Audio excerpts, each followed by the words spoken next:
আসসালামু আলাইকুম। আপনাদের মাঝে আজ এক অসাধারণ বই নিয়ে হাজির হলাম।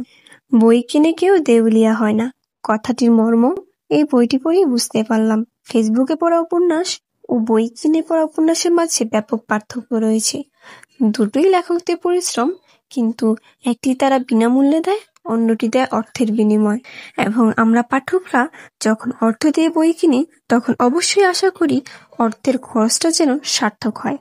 একটি বই পড়ে যদি তৃপ্তি না পাই, কিছু শিখতে না পারি, মানসিকতার ইতিবাচক পরিবর্তন না হয়, তখন অর্থ ও সময় দুটোই অপচয় হয়। এবার আসি বইটিতে। ইন্ধনের রন্ধন উপন্যাসটি সামাজিক ঘরানার 90 দশকের সাহসী ও সংগ্রামী নারী নুরান মারিয়ামের। আপনাদের বোঝানোর জন্য শুধু একাংশ আপনাদের বলবো। তো নুরান মারিয়ামের পরিবারে তার 4 বোন ও তার বাবা মা। 1991 সালে প্রাকৃতিক দুর্যোগে তাদের জীবনে অভাব নেমে পড়ে। প্রাকৃতিক দুর্যোগের পরপরই তার বাবার পায়ের নিচে বিশাল কাটা বিঁধে অজান্তেই ঘা পচে একাংশ প্রায় অকেজো হয়ে পড়ে। তার মা রাহেলা বেগম ছোট্ট উঠোনে সবজি চাষ করে সংসারের অভাব মেটানোর চেষ্টা করতেন, কিন্তু বন্যার পর ক্ষুদ্র চাষাবাদে তাদের আশাও নিঃশেষ হয়ে যায়। টিন বেড়া দিয়ে বাঁধা ঘরটায় কোনো মতে দিন যাপন করতে হতো তাদেরকে। কোনোদিন দিন শেষে দুমুঠো ভাত জোগাড় হলেও রাতে আহার থাকতো শূন্য। 10ম শ্রেণীতে ওঠার পর নুরানের পড়ালেখা বন্ধ হয়ে যায়। এত দারিদ্রতার মাঝে এক হোটেলে নুরানের বাবার চাকরি হয়। সেখানে তাকে বাসনকুসন ধোয়ার দায়িত্ব দেওয়া হয়।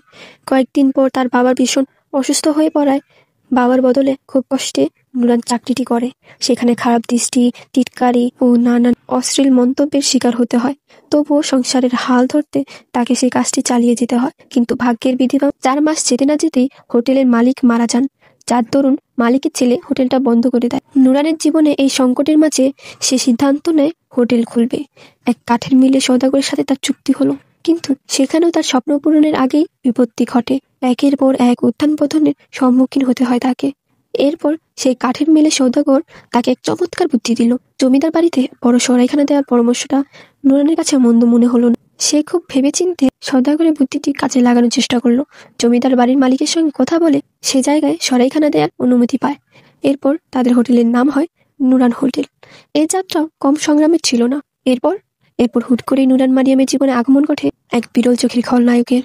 কে সেই খলনায়ক? কে সেই কাঠের মিলের সওদাগর? মেয়ে থেকে নারীতে ঘুরে উঠতে নুরান মারিয়ামের জীবনের নানান উত্থান পতনের যাত্রা কেমন ছিল? যাত্রায় সঙ্গী কে হয়েছিল? উপহারে নুরান মারিয়ামের জীবন কেমন ছিল?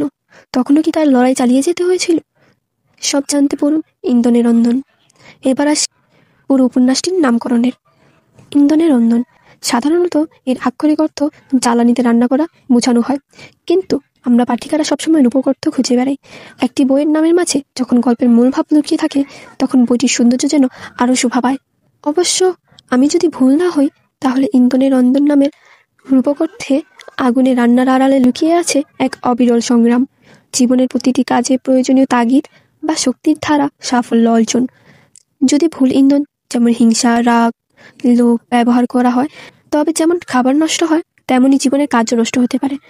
আর যদি সঠিক ইন্ধন যেমন সততা, পরিশ্রম, ভালোবাসা ব্যবহার করা হয়, তবে জীবন সুন্দর হয়ে ওঠে। যেমন রান্না করতে হলে ইন্ধন অপরিহার্য, তেমনই জীবনে কাছে এগিয়ে নিতে প্রেরণা, তাগিদ বা উদ্দীপনা প্রয়োজন। অর্থাৎ ইন্ধন ছাড়া যেমন রান্না সম্ভব নয়, তেমনি তাগিদ ছাড়া জীবনের কোনো সৃজনশীল কাজ সফল হয় না।